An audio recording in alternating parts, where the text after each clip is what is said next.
welcome back to the Lead with Love podcast with Dr. Q, episode 3, Joy in Action. And I am here in a space that brings me joy outside at a job that I love, University of Houston Clear Lake, beautiful campus. And we are here again to talk about love, leadership, and real life lessons that actually matter. Remember, if you're here right now, it's not by accident. God has you here for a reason, so you need to be here. So let's jump in.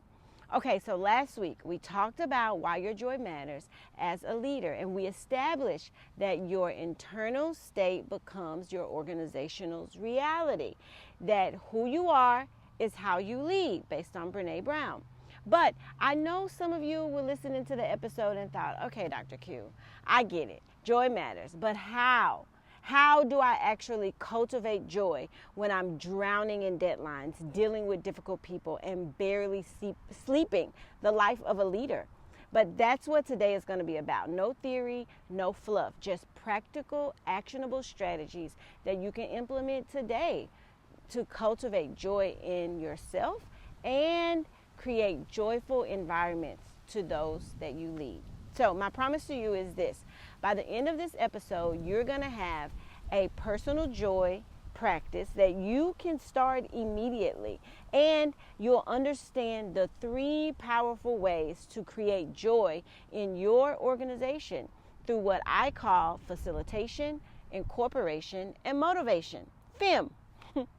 But first, let me just give you some data, because I know everyone hears Lead with Love and think it's just this feel-good philosophy. It's not. Research actually shows that joyful leadership has measurable impacts.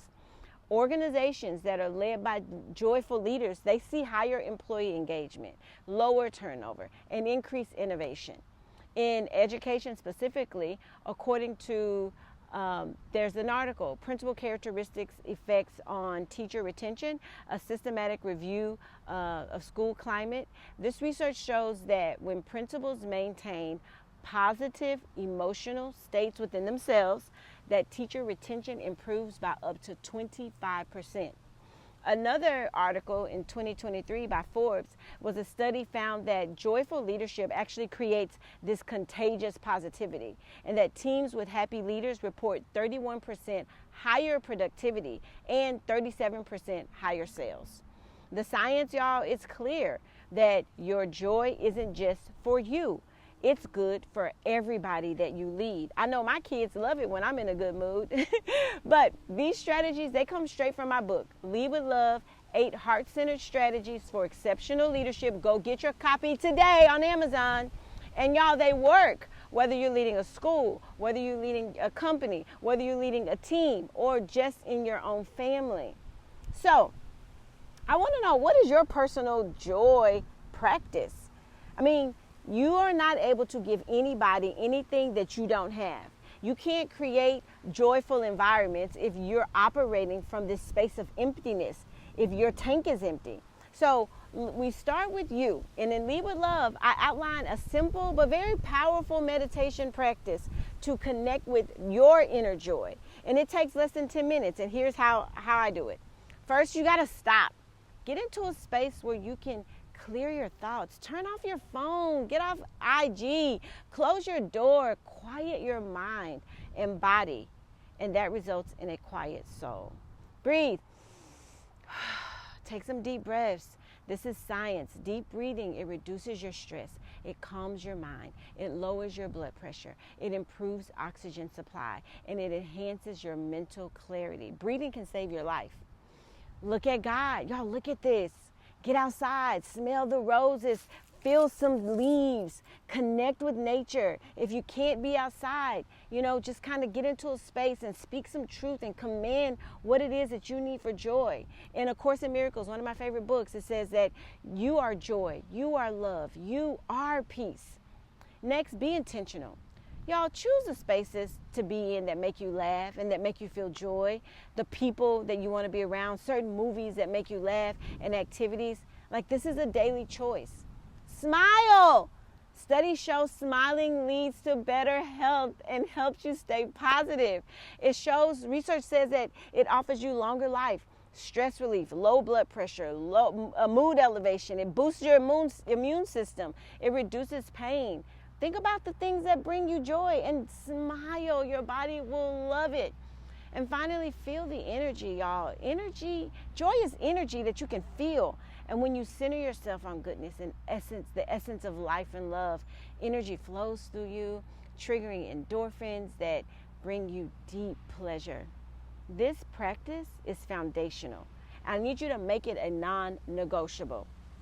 So now, how do you actually now create your joy in organizations? And this is important because it just doesn't happen. Once you've embraced your own joy, the next step is for you to cultivate a joyful environment.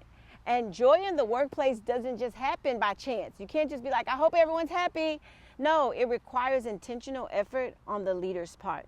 And the key is the FEM framework: facilitation, incorporation, and motivation. So facilitation, what does that mean? That you set the tone. You facilitate joy by setting the emotional tone through your daily behavior. Your team is always looking at you and how you handle stress, how you celebrate wins, and how you show up every single day. And when you demonstrate joy consistently, smiling during difficult meetings, taking healthy breaks, or sharing what energizes you, you give others permission to do the same thing. I love the movie The Devil Wears Prada.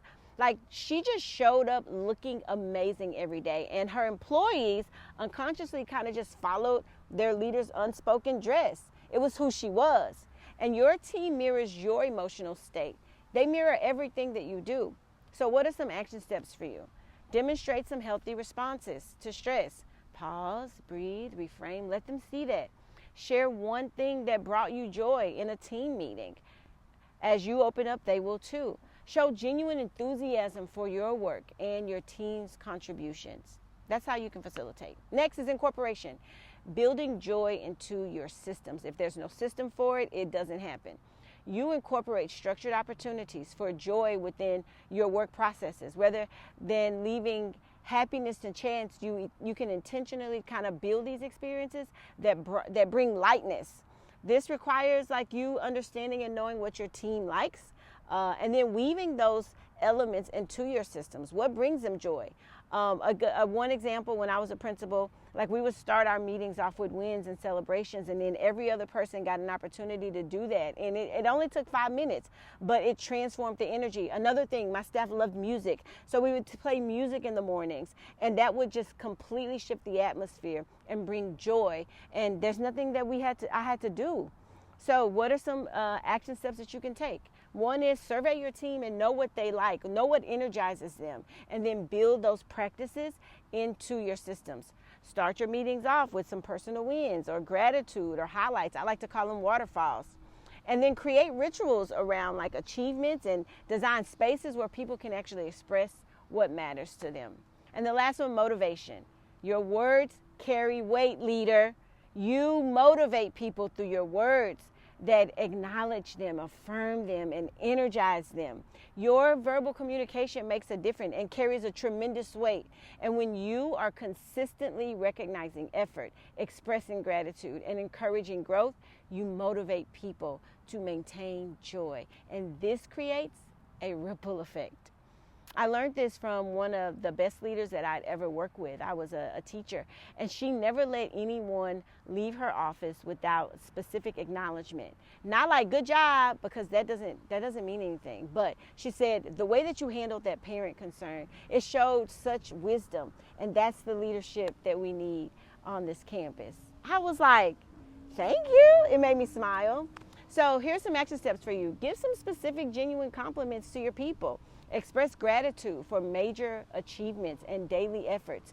And then use encouraging language during challenges. Like, that makes a difference. And ask what energizes people and then reference it. Actually do it. Don't just have it in a form. So together, when you facilitate, incorporate, and motivate, it creates this sustainable, contagious joy in your organization. So now, here's how this actually works in practice, right? So those are some strategies that you can do. But in practice, start your day off with your own personal joy. Stop Breathe. Look at God. Be intentional. Feel the energy. Smile. Have some quiet time. Ground yourself in what makes you happy. Go outside before you interact with anybody. Drink your coffee. Then facilitate that joy through your presence. Greet people warmly. You can smile. You can be kind. Smile when you're tired. Demonstrate that stress is not going to steal your peace or their peace, because this work is hard. And then throughout your day, incorporate joy into your systems.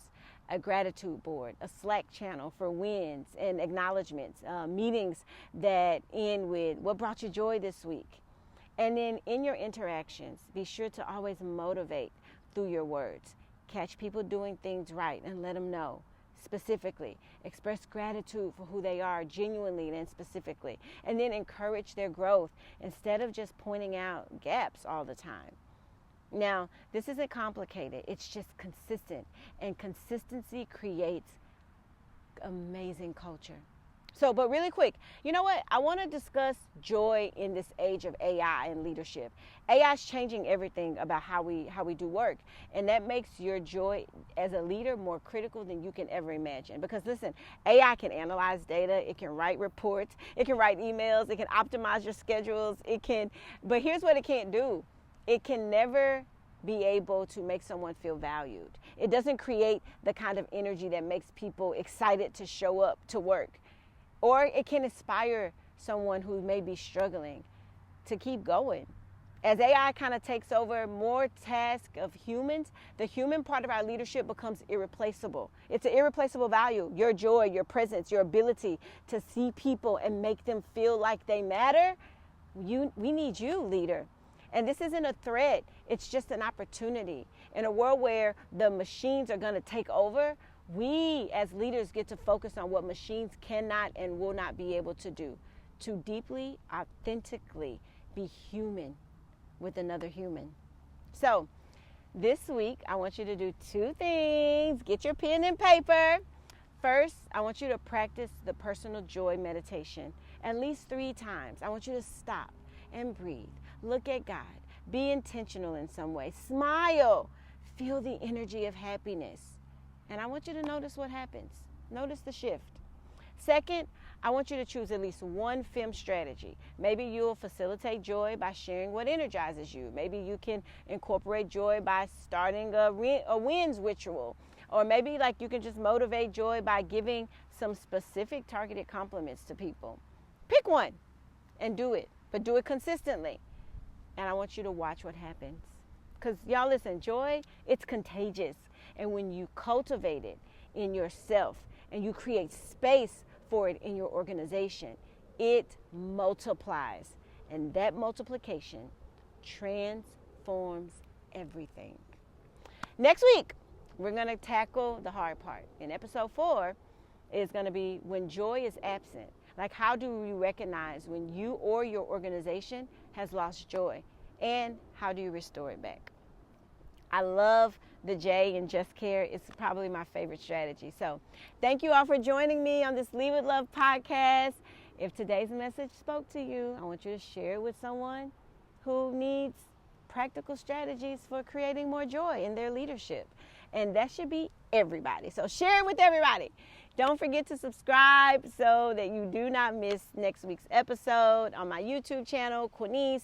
And if you're feeling generous, leave me a review and for sure share it with all your friends. And remember, y'all, leading with love isn't a one-time decision. It's a daily choice that we get to make. And until next time, which is going to be next Sunday, I want you to be well, and I want you to lead with joy in your hearts and lead with love. Bye. Have an amazing week.